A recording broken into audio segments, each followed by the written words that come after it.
Now, I want to get busy on the first couple of subjects for today. Everybody that's okay, say I'm okay. Here's the first subject that I've found so interesting. I want to share it with you. Then I want to talk about personal development, the subject that I started listening to age 25 that revolutionized my whole life, from my mentor, Mr. Earl Schoaf. Here's an interesting subject. Just jot it down now. It's called enlightened self-interest. Enlightened self-interest. It's a fascinating study to study the idea of self-interest. But just make this note, all of us, have self-interest. The key is for it to be enlightened so that everybody wins and no one loses. Our first interest is to survive. What does it take to survive? Our second interest is to succeed. What does it take to succeed? What does it take for me personally to survive and to succeed? Can I legitimately be interested enough in the things that help me both succeed and survive? And here's what I discovered. The answer is yes. It's possible to exercise self-interest, but to do it in such a way that no one loses, everyone benefits. Key phrase. Life was not designed to give us what we need. Life was designed to give us what we deserve. We do not reap a harvest in the fall because we need it. We reap a harvest in the fall because we deserve it. Not necessarily from a moral standpoint. Of course, there are some moral laws as well, spiritual and moral laws. But just the basic laws that simply say if you wish to reap, you must plant. So jot this down. Reaping is reserved for the planters. And the reason they reap is because they deserve it. They're the planters. They deserve to reap. Interesting Bible phrase that says, if you keep knocking, you'll find open doors. Good phrase to jot down. If you keep knocking, you'll find open doors. Doors of opportunity. Doors of a chance to meet someone. Doors open for association. Doors open to find someone special. Doors open to find a unique business colleague. If you keep knocking, the phrase says, doors of opportunity are open to those who continually knock. So we don't find open doors of opportunity because we need them. We find them because we deserve them. Only those who knock deserve to find an open door. But the promise is, if you continually knock, you'll find doors of opportunity. It says, if you search, you will find. So make the note, it's good. Finding is reserved for the searchers because they deserve it. Now, at first they may have needed it, but they now know that just needing it is not sufficient. But if they need it, now they must qualify for it. The reason why you're going to be blessed with good ideas this weekend is because you've come searching. You've gotten on an airplane to come searching. Got in your automobile to come searching. You got here searching. Now you're ready to receive. And for those who search, they will find answers. They will find plans, imagination to stir yourself into action for future benefit. So if you search, to find a good idea, you must go looking, go searching. You've got to go to church. You've got to go to class. You've got to go to the seminar. You've got to go to the library. You've got to go to the books if you wish to find. Rarely does a good idea interrupt you. Rarely. But if you will search, you will find. So we get not what we need, but we get what we deserve. It says if you ask, someone has an answer. If you keep asking, the answers belong to you, because by virtue of asking, you have qualified. So we don't get what we need, we get what we deserve. The mother on welfare should be taught in some small manner that hopefully she can begin deserving the welfare check. Not getting it because she needs it, but now starting to get it because she deserves it. If the welfare worker says to Mary, Mary, I brought a bucket of paint and a paintbrush, and the next time I come, if the door is painted and the fence here in front is painted, I give you the check for $450. Not that painting the door and painting the fence is worth $450. It's not worth that much, but it is the beginning of the process. So make that note. I want to begin the process of deserving. What would that be? What process should I begin engaging in to deserve good health, to deserve a good relationship, to deserve prosperity, to deserve an enterprise, to deserve the opportunity to build a city? What must I do to begin the process of deserving? So now the welfare worker comes back and the door is painted and the fence is painted, and now Mary gets the $450 to help take care of her children, not because she needs it, but because she's beginning to deserve it. Then the welfare worker thinks of some other project. She said, Mary, if these weeds are gone and this little garden is cultivated, when I come back, now that the door is painted and the fence is painted, if the weeds are gone and this little garden is cultivated, you get the $450. And step by step, a new life is emerging, learning the process of deserving it, not just needing. We teach our children at home, right? Child says, I need $10. So that language doesn't work here. There's plenty of money here, and the vaults are full. But to say I need $10 is not how you open the vault. So the child says what? Wow, how can I get that $10 that I need? So here's what they learn to say. How could I earn $10? Now the vault opens up. Now the money starts to flow. How could I earn $10? What could I do to earn the money? Not to get the money because you need it. Maybe you need the money. That's, all of us have needs. But here the key is to figure out how to open the vault, how to open the bank, how to open this unbelievable flow of resources to come our way. And here's the key: to deserve it, not to need it. You can't walk out to the field and say to the field, I need a crop. Here's what the field says. Here's what the ground says. Who is this clown that brings me his need but brings me no seed? So jot that down. Take your seed to the marketplace, not your need. Don't disclose your need to the marketplace, only your willingness. We'll talk about that a little later today. Because the marketplace is not interested in your need, but they are interested in your seed. They're interested in your willingness to work. They're interested in your disciplines. They're interested in your eagerness. They're interested in your vitality and your work ethic. That's what the marketplace is interested in. Not your need, but your seed. Okay. We get what we deserve. Old Testament God says, if you'll move toward me, I'll move toward you. See, that's how you get those occasions to meet God. You must make the move. God could say, you don't move, I don't move.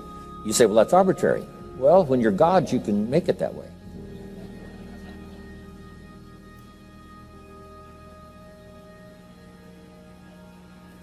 So, the law says if you wish to receive. Now let's talk about enlightened self-interest. If you wish to receive. And we would call the wish to receive self-interest. But if it's enlightened self-interest, here's what it says. I understand that in order to receive, I must give. Receiving is reserved for those who give. Receiving is not reserved for those who need it. It's reserved for those who deserve it. We deserve the receiving by giving.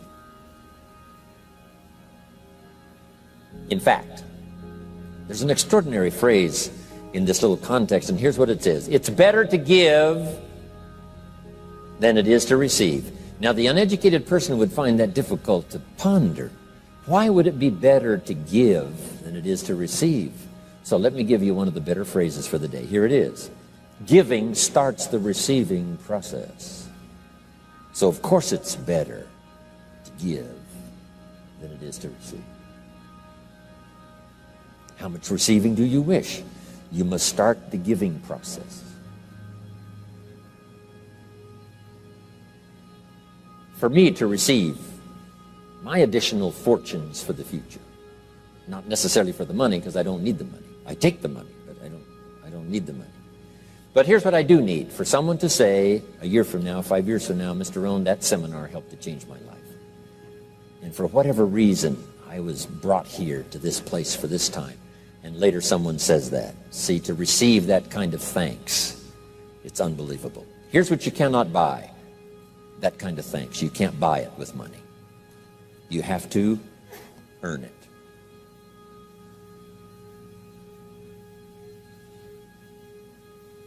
Now let's expand a little further now.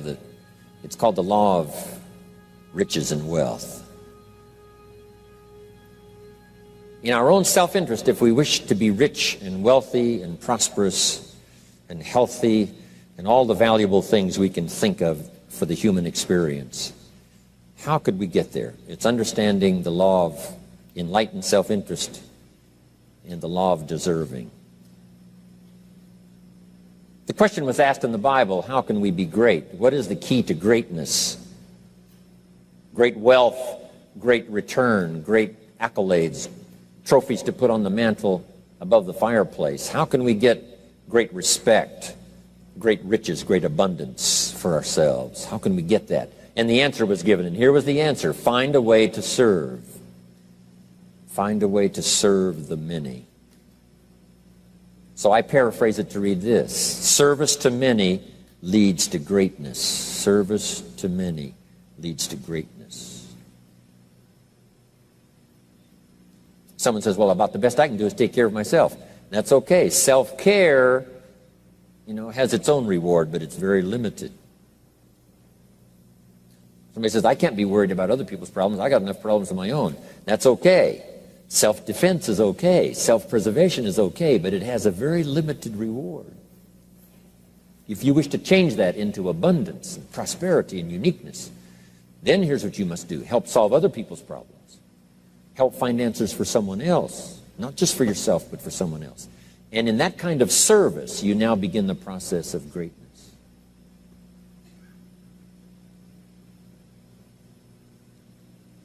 Someone asked the question, how can I be ruler over many? How could I manage a lot of people? How could I be the leader of a vast movement or enterprise?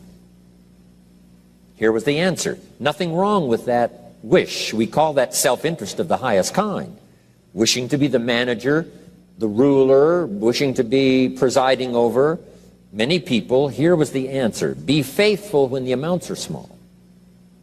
Be faithful when there's just a few. Be disciplined when there's only a few. That starts to entitle you to someday be ruler over many. You say, well, if I had a big organization, I'd really run it with a strong hand and I'd be a fabulous leader. But I've only got a few and I don't know where they are. See, that's not going to work. If you wish to preside over riches, you must start when the amounts are small. Someone says, oh, if I had a fortune, I'd really take good care of it, but I've only got a paycheck, I don't know where it goes. See, not knowing where it goes disqualifies you now for presiding over the fortune. We've all heard that, right? I don't know where it all goes. Do you ever hear that expression? Oh, we'd love to have you run the company. You don't know where it all goes. Somebody says, it just gets away from me. Oh, we'd love to have you run the world, right? It just gets away from you. Somebody says, it's only pennies and it's only a few. Here's where you begin to qualify for abundance and riches and greatness and respect, is to be disciplined when the amounts are small. Someone finds it unique, right, that this many people would come and hear what I've got to say for a whole weekend, but this is not where I started. I started with just a few, but I was so on fire with the few, trying to translate for them in my awkward ways back then what had happened to me. My life got changed, my income got changed, my health got changed, everything got changed for the better. And now I've lived the most extraordinary life. But it started with my passion for just a few, to translate for just the few. Someone says, well, there's just a few here. You know, does this meeting matter when there's only a few? And the answer is yes. Jot this down. You never know who's in the audience, whether it's a few or 1,000 or whatever. But you got to be faithful when there's just a few. Tell your story when there's just a few. Be just as passionate about ideas that can change someone's life when there's just a few. Now you begin. You're not fully qualified, but you begin the qualification to someday speak to many. Someday preside over a vast crowd. Someday be the manager or the leader of millions. It starts in those early days to deserve it. Now, jot this down. Also give yourself a chance to change. Some things I held on to that I thought this was it, this was it. I'm telling you, after a while I gave it up, found out it wasn't it. So give yourself a chance to change. Refine your philosophy. Refine your direction. If you'll give yourself a chance to do that, here's what will happen down the road a ways. A new door will open that you haven't discovered before. Give yourself a chance to change. Reevaluate.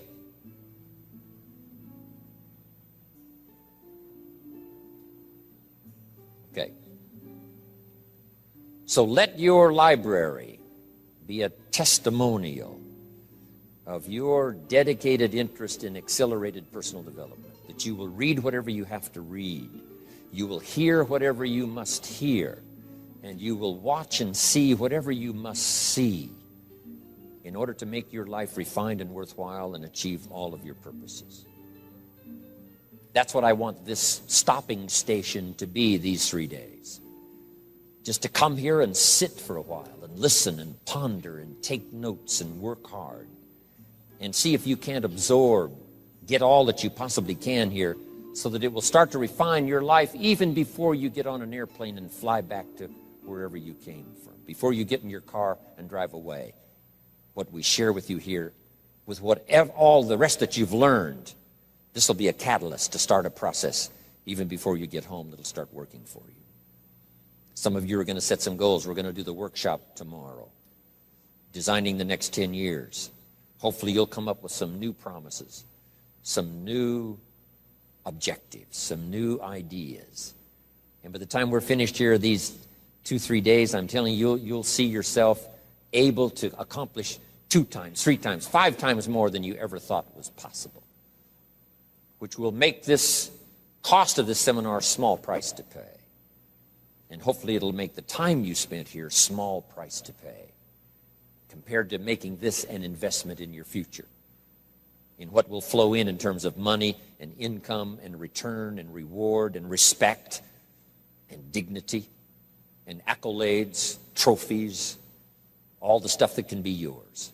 A marriage that lasts forever, a friendship that nourishes you forever, things that you'll find that you'll keep and treasure for a lifetime. Hopefully this is one of those weekends. It takes a lot of effort to learn. It takes a lot of effort to grow. It takes a lot of effort to decide and debate. But jot this down. It's all worth the price.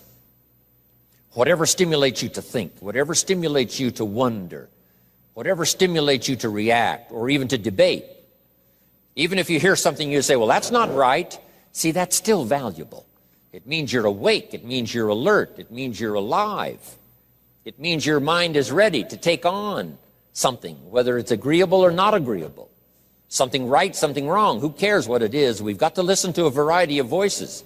And some are going to come from the left, and some are going to come from the right. And some are going to come from mysterious sources. And some will try to entice you with all kinds of stuff. But that's okay, just so you're alive and alert and awake, ready to process anything that comes your way. Take the best of it and make it beneficial for you, so that tomorrow you walk with a stronger step. Next month you see a clearer vision. And a month from now, the purpose for your life is multiplied by 2, 3, 5. That's what I want to create here. So, now, to hurry and get through, because we have so many subjects to cover, let's cover now some other things under personal development. Here's one that's important as you read and as you listen and as you study and as you grow and as you take notes and as you fill up your journal. and then try to work on the ideas to make yourself valuable in the marketplace. Here's something to remember under personal development, some things I had to learn. First, steps to success. First of all, you need good ideas. Just decide right now you're going to accelerate your plan for collecting good ideas. Ideas for your life, ideas for your health, ideas for your marriage, your relationships. Ideas that stimulate. One idea sometimes leads to the next. And the 4 or 5 ideas in the future that really thrust acceleration into your life, you couldn't have gotten unless you went through the first one and the second one and the third one. Next, you need good plans. We're going to talk about time management and game plans tomorrow. You need a good health plan. Traveling around the world, you can imagine the kind of health plan I have to have. If I didn't have a superb, extreme, got to underline the word extreme, if I didn't have a superb, extreme health plan, do you think I could travel all over the world? People look at my calendar and say, impossible. I'm the only one that can do it. Everyone else is too young. Incredible. But I've got to be extremely healthy. I can't let up at all in terms of diet and nutrition, exercise, all that stuff in order to stay healthy. So a good health plan, a good family plan. Here's a good one, a good marriage plan. Some people just go along married with their fingers crossed. You've got to have a better plan than that. Some are whistling in the dark, hoping everything will work out. Not a good plan. You need a good plan for how to use the day. We'll talk about that tomorrow. Best kept secret of the rich, how to use your time. A good plan to meet the right people over the right amount of time to stimulate your life. You need a game plan for lifestyle. We'll talk about that later. So to succeed, we need good ideas and good plans. Here's the next. We have to learn to handle the passing of time. Because all of this takes time to learn, to grow, to change. Getting through the seasons takes time. The spring has a certain amount of time. The summer has time. The harvest has time. The winter has time. Learning to handle the passing of time. Jot this down if you're involved in business. You've got to give your project time. You've got to give your people time. Give people a chance to learn, chance to grow, chance to change. One of the great requirements, especially in such an industrialized, busy, mad, dashing society, and that is to have people patience. First, we exercise it with our children and our family. Getting people to work together, got to have patience, even with your family. If you're involved with independent people, it's a challenge. It's like herding cats, trying to get them to work together. Herding sheep is easy. They very quickly get going the same direction. But try herding cats. It's like your children. Different ages and different personalities and different opinions. To get the family all going the same direction, kind of working together to make things work, I'm telling you, it is a challenge. But if you'll have some patience, you can do it. Now, here's the big one, to have patience with yourself. Give yourself time to learn. Give yourself time to understand good ideas. Give yourself time to make changes and then grow into those changes. Give yourself time to refine your personality to fit the business, whatever business you're engaged in. In some, you may have to speak up a little stronger. In some, you may have to calm down just a little bit more. Just learn to refine your personality and your temperament to suit. All of us can do that, but it takes time. Have patience with yourself. We had to do that from the beginning. Learning to tie the shoestrings of your shoes. If you tried a couple of times and says, I'll never learn this, it's over. Say, no, you can't go through life with your shoes untied. Come on. Some people, maybe it happens for them a little quicker than others. Some people get the hang of it almost overnight. Someone else, it takes a little longer. If it takes you a little longer, have patience with yourself. Because patience has its own reward. Patience is a virtue of the extraordinary kind. We have to have patience with our employers. We have to have patience with government officials. You've got to have patience with IRS. You've got to have patience with the Army. You've got to have patience with the FBI. Here's a good thing to remember while you're exercising patience.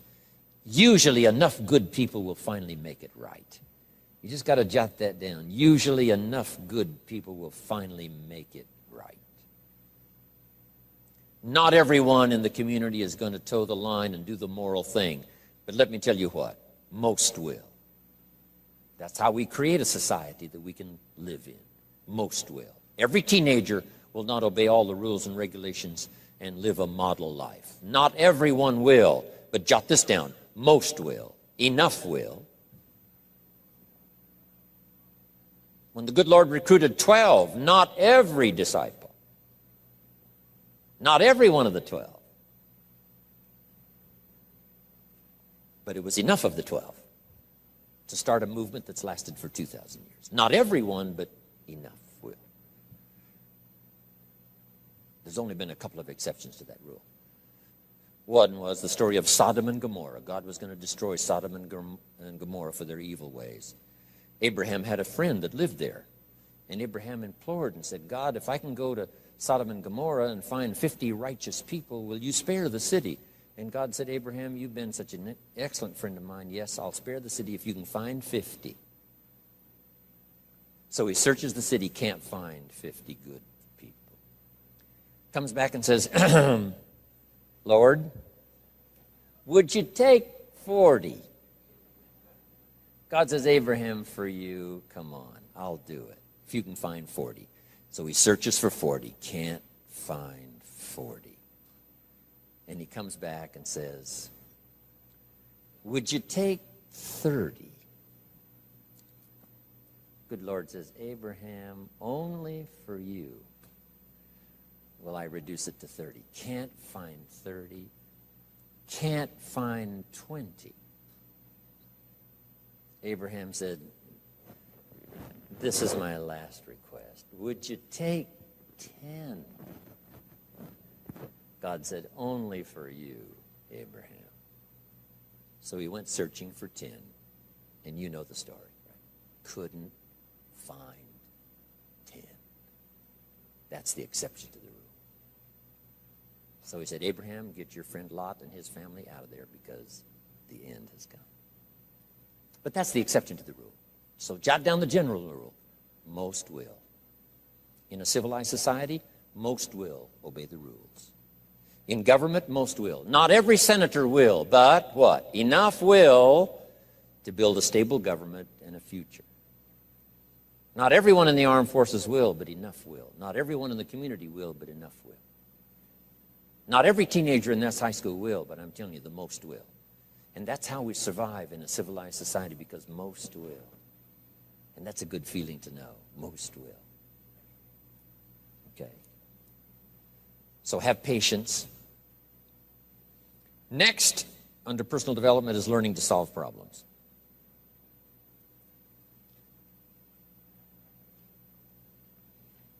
By the way, having patience with the seasons takes time to develop the crop.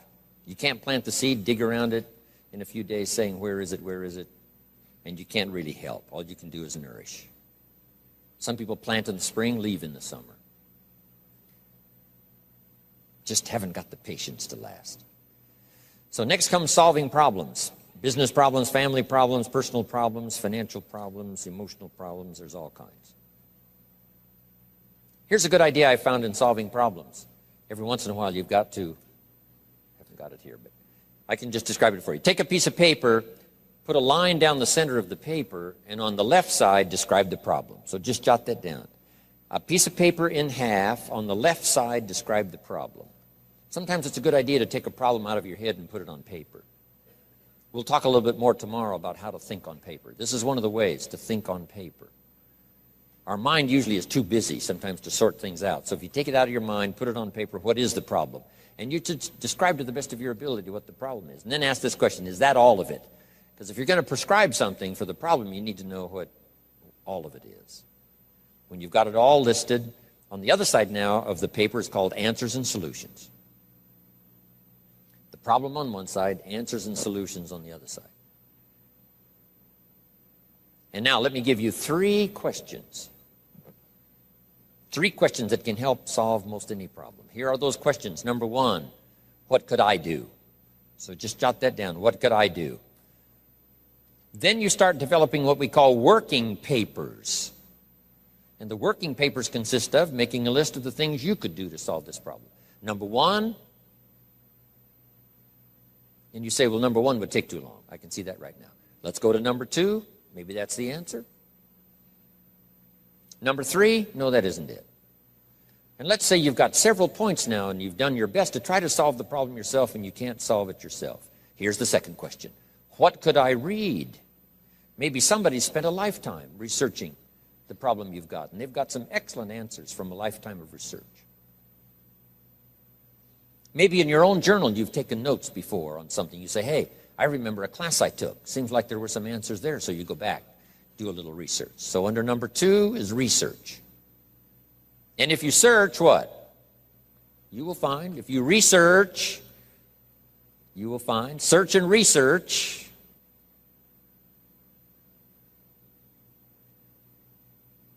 Now, research as soon as possible, because if the problem is severe, you don't want to wait till too late.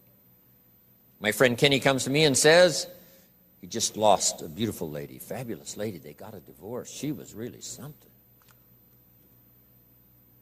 Then after his divorce, he comes to me and says, you know, it's over. But he says, you know, something strange. He said, I found a book in my own library that I think would have saved my marriage if I had read it before my divorce. And it was a book entitled How to Live with Another Person. He said, I should have read that book a long time ago. He finally read it, but it was a little late. It's like reading a book on nutrition after you've had a heart attack, right? I mean, that's good. That is good. But gosh, it's so much better to read it before. Spare yourself the agony and the lost time and maybe the loss of your life. Now, if you tried to solve it yourself and you can't solve it and you've researched and it doesn't seem like you've got the answer, here's number three. The third question is, who could I ask? Is there someone around me that might have the answer to my problem? Now, under that, put this. Don't ask first now. Try to solve it yourself. Develop some working papers. What you think you might do, that still isn't it. Here's some books I've read. This guy's crazy. This guy, no answers, haven't got it. Now I ask. But if you now can show your working papers to who you ask, you can't believe how swift the answer will come. All of us have heard this, but let's remind ourselves one more time and put it in your notes. We all love to help people who, first of all, try to help themselves. Back to the philosophy of deserve. I've tried to work it out, haven't got the answer. Maybe you can help me. Somebody is very willing to help you if they know you've tried first to help yourself. It works that way with our children, right? My daughter Linda, before she got married, used to travel a lot. She comes to me and said, Daddy, I'm headed for Thailand. I said, wonderful. She said, I've saved up my money. I said, fantastic. She said, I've got $1,000. I said, wonderful. She said, the kids wanted to go here, wanted to go there. I didn't go. They wanted to buy this, wanted to buy that. I didn't buy. I got my money put aside, $1,000. I said, Linda, unbelievable. You must be my daughter. That's fantastic. Now she said, to make the trip, I only need a couple of thousand more. An easy 2,000, right? But she knew she couldn't get the whole 3. But she knew that if she worked hard to the best of her ability and put that first 1,000 together, the next 2 was easy, right? Okay. So, develop your working papers. Do your best to solve problems. Here's why you try to solve it on your own first. You need the mental and emotional muscle. You need the discipline. If you just quickly go to the answer, somebody that's got it, now you're not developing the muscle. You're not developing the discipline to solve your own problems, because there may come a day when there's no one else to ask. So you need the rhythm of learning, the rhythm of trying, the rhythm of seeing if you can do it first to build the emotional, mental muscle.